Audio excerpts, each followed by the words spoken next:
Alors comme chaque semaine, à partir de cette vidéo, point de marché efficient et direct, des vidéos plus techniques et value arriveront, et des points de marché aussi plus détaillés seront disponibles très bientôt.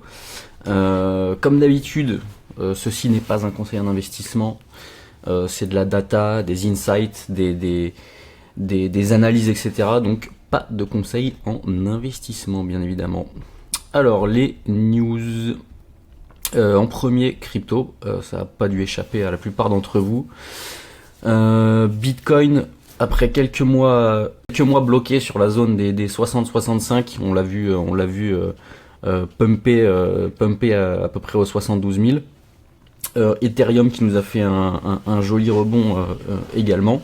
C'est sa hausse la plus rapide de 2026. C'est le plus gros short squeeze depuis 2021, à noter. 3 milliards liquidés, ce qui signifie que c'est pas un mouvement non fondé. C'est quand même backé par des vraies entrées, des vrais achats, des vraies liquidations, etc. Des flux sur les ETF, donc 2 millions d'entrées nettes.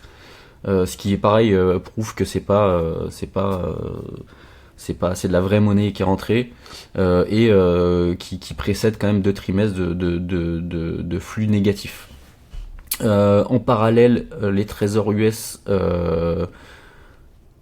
rachat de dette doublé, donc ce qui est un signal plutôt positif. Et le dollar qui s'affaiblit plus les riscons qui montent et également quelque chose à noter. Le paradoxe, c'est que le discours de la Fed, ils maintiennent qu'ils veulent maintenir des taux hauts, voire même continuer à augmenter les taux. Et pourtant, le marché avait prédit, il me semble, 50-50 sur une baisse des taux. On sera fixé en septembre là-dessus. Washington, toujours en discussion pour le Clarity Act, pour encadrer les ICO, les levées de fonds, etc. Qui sera pareil mi-septembre environ. Trump qui signifie que la CFTC va travailler sur légaliser les paires liquides, etc. Donc ils essayent de mettre du mouvement, ils essayent d'avancer dans le bon sens. Rumeur évoquée par Trump, bon à prendre avec des pincettes, mais d'un investissement massif dans BTC Ethereum. Il nous avait déjà chanté cette chanson il y a quelques temps, et au final ça avait été un peu différent, même si au moins ils n'avaient pas vendu, donc c'était quand même une preuve de croyance et d'envie de rester. L'or et l'argent qu'on rebondit un peu, et l'attaque US. Donc en parallèle des cryptos, généralement c'est des choses qui montent et baissent en même temps. Au niveau de la macro US, NFP en juillet, moins 23 000 emplois, dont moins 53 000 dans le public, chômage à 4,1%, malgré des salaires en hausse. Donc vous verrez dans la mind map des détails, qu'est-ce que c'est le NFP, etc. pour ceux qui savent pas ce que c'est.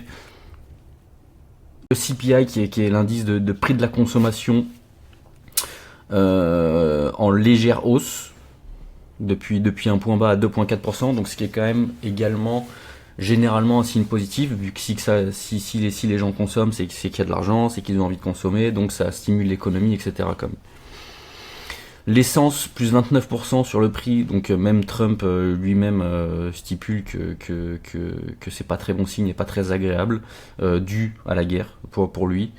Les crédits conso en hausse, faiblement, mais ce qui peut être interprété positivement ou négativement. Le budget du Sénat suspendu surtout sur ce qu'ils veulent utiliser pour la guerre, etc. Donc ça serait bien que c'est plutôt un bon signe que ça suspende pour peut-être potentiellement désescalader la situation. Sur cette fameuse guerre d'ailleurs, les négociations toujours un peu bloquées, le transit à Hormuz baissé de 15% d'une semaine et 45% sur 2 semaines ou un mois, il me semble, je sais plus. C'est quand même pas très bon signe, ce qui a des répercussions, même si l'Asie a un peu adouci la situation. Les US ont quand même baissé le nombre de frappes, donc potentiellement plus assujettis à des négociations, et c'est quand même toujours mieux de faire un blocus que de faire vraiment la guerre et de s'envoyer des missiles. Un des porte-avions de l'armée américaine a été remplacé par un nouveau, donc ça signifie quand même qu'ils ont prévu de rester et pas de trouver un accord extrêmement rapidement non plus. Du côté énergie en parallèle, petit range dans les 82 $. Grâce au Moyen-Orient et à l'Asie, les prix n'ont pas explosé, ce qui est quand même très bon signe. Parce que sinon le prix de l'énergie aurait explosé, ça se serait répercuté sur énormément de choses et on aurait tous payé un peu les pots cassés de cette histoire. On peut voir que les exports US ont grandement baissé, donc c'est une bonne nouvelle pour eux, mais une mauvaise nouvelle pour le reste, on va dire. Et plus ou moins tous les exports ont stoppé, donc les gens sont plutôt dans une stratégie de garder leurs réserves, ce qui est pas très bon signe, mais ce qui est à la fois bon signe pour les pays qui le font parce que ils vont moins le subir, mais ce qui est mauvais signe pour ceux qui dépendent énormément de cet import parce qu'ils vont payer le prix fort. Le Japon qui pivote pour justement ne pas subir ça. Le crack diesel New York Harbor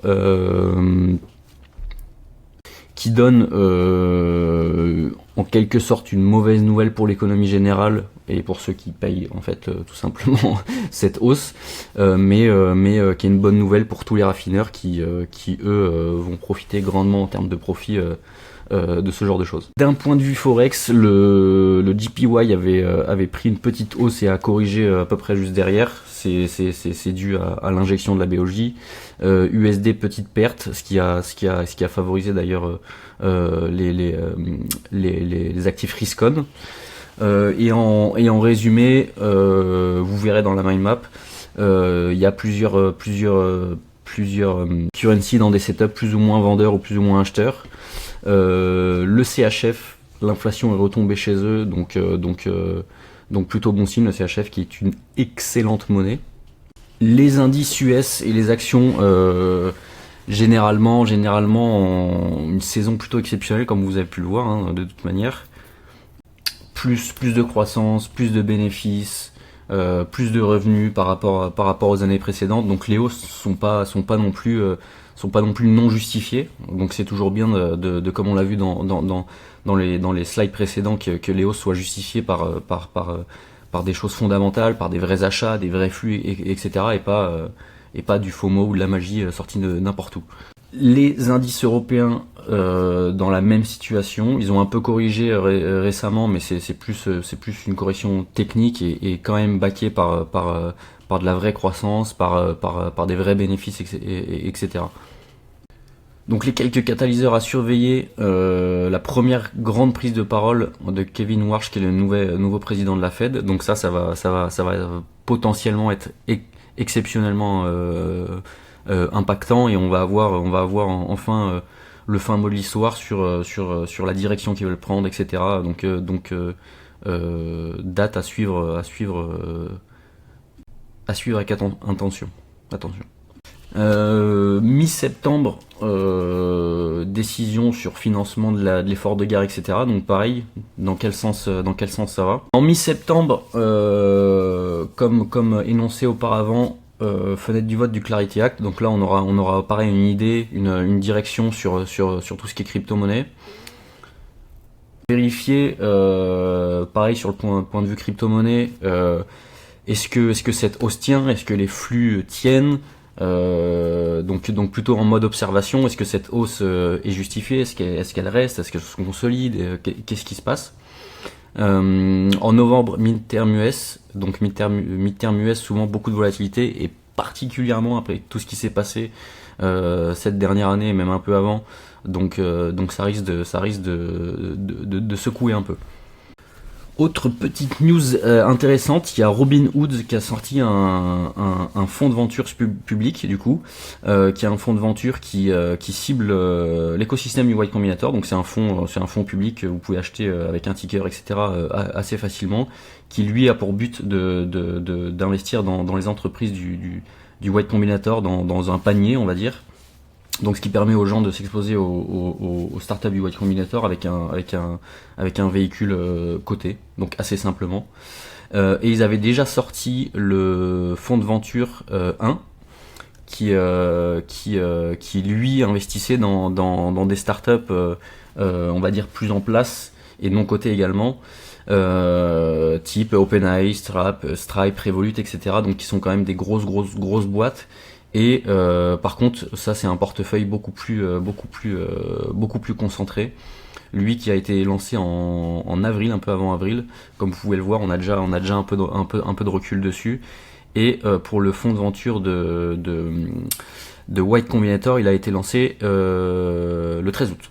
Donc forcément moins de recul dessus. Après les thèses sont publiques et expliquées, donc plus facile à juger. Et comme vous pourrez le voir dans la mind map ci-dessous, vous avez les metrics et certains tenants et aboutissants qu'il faut connaître si vous voulez quand même jeter un œil ou vous exposer à ce genre de choses. Également dans la même lignée, Bridgewater, donc on va dire le Bridgewater Associates qui est le fonds de Ray Dalio, qui est un des plus gros fonds du monde et historiquement pas besoin de le présenter plus que ça, qui a lancé pareil sa version de son fonds qui est très institutionnel et très difficile d'accès, c'est-à-dire que pour y accéder, il faut être fonds de pension, des énormes institutionnels, le ticket minimum il est généralement minimum à 100 millions, etc. Donc pas particulièrement accessible. Et là ils ont lancé un ETF qui réplique le All Weather, donc le All Weather de Ray Dalio. S'il y en a qui connaissent pas, je vous conseille de vous y intéresser fortement, mais normalement c'est quelque chose quand même de très connu, qui est issu d'un partenariat avec State Street, et le plus grand, c'est Bridgewater Associates, c'est le plus grand hedge fund du monde au passage, et c'est un ETF. Donc là actuellement en actifs sous gestion ils sont à 1,7 milliard, frais de gestion de 0,85%. Et donc le All Weather c'est un portefeuille qui a pour but de comme son nom l'indique, d'être efficient en toute situation et de pas subir la volatilité, les crises et ce genre de choses. Petite note sur SpaceX qui est aux alentours des $135, un peu plus il me semble à l'heure où je tourne cette vidéo. $135 c'est le prix de l'IPO. Comme on a pu voir, énorme hausse puis énorme baisse. Personnellement j'attendais que ça tienne un peu plus longtemps. Ça m'a un peu surpris que ça drop aussi rapidement, sans attendre certains locks, etc. Même si j'en ai discuté avec un podcast que j'ai tourné avec un ami récemment, ceux qui ont investi early, même après un dip à 110, ils sont dans des multiples plus que intéressants. Pour ceux qui n'ont pas suivi, Leopold Aschbrenner qui avait fondé un fonds AI, qui avait levé beaucoup d'argent et qui avait performé, il me semble, de plus de 400 et quelques pourcents, qui pour ceux qui n'ont pas suivi l'histoire s'est fait margin call. Donc il était à levier pourtant il avait sur des positions qui se sont avérées être justes, mais avec un tel levier il a dû faire il a reçu des appels de marge et ils se sont fait racheter par ses positions par Citadel. Citadel, énorme fonds et institution dirigé par Ken Griffin. Et d'ailleurs Citadel a imprimé une de ses meilleures performances juste après, parce que juste après avoir racheté les positions, le marché a rebondi et ils ont imprimé je crois quasiment 15%, très rapidement et plutôt facilement pour eux du coup. Là, énorme news dont pas grand monde parle et qui est quand même assez intéressante et assez colossale. Le Nasdaq a annoncé qu'ils allaient maintenant coter 23 heures sur 24, 5 jours par semaine à partir du 6 décembre.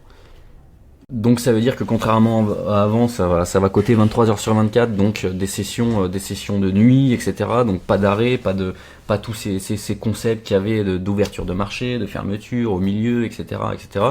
Donc ça risque de bouleverser énormément de choses. Et vous pourrez voir dans la mind map certains quand même tenants et aboutissants qui font que c'est pas aussi simple, etc. Ça sera pas aussi fluide. Il y a beaucoup de mécanismes liés à la liquidité et ce genre de choses, aux ordres, etc. qui sont quand même particuliers et à prendre en compte. Et comme vous pouvez le voir ici, déjà une sélection d'actifs limitée. Donc ça risque de faire bouger beaucoup de choses. Ça sera pas si simple que de la liquidité et de la cotation 23 heures sur 24.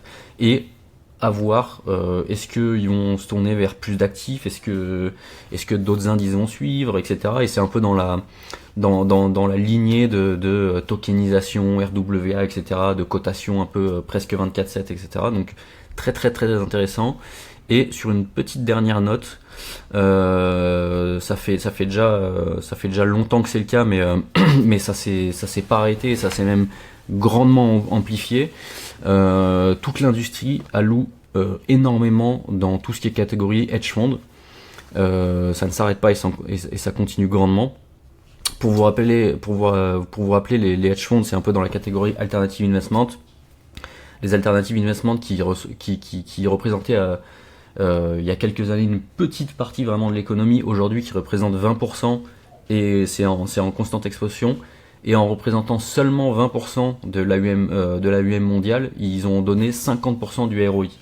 Donc, et ça avec moins de volatilité, voire même de l'absolute return. Donc ils arrivent à produire du rendement même dans des phases de range, même dans des phases de bear market, etc. Donc c'est quelque chose qui se met de plus en plus en lumière, et c'est une catégorie que j'affectionne toute particulièrement, si pour pas dire ma préférée.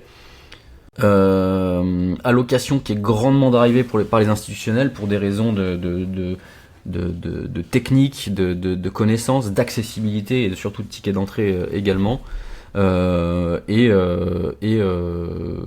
À mon avis, une des asset classes qui va être mise en lumière dans les années à venir. C'est tout pour ce point de marché, j'espère ne pas avoir été trop long. Si vous souhaitez la mind map, mettez-le moi en commentaire ou écrivez-moi directement, comme ça je peux vous donner la mind map complète avec quelques informations, quelques métriques, etc. en plus. Et si vous avez des questions supplémentaires, n'hésitez pas non plus.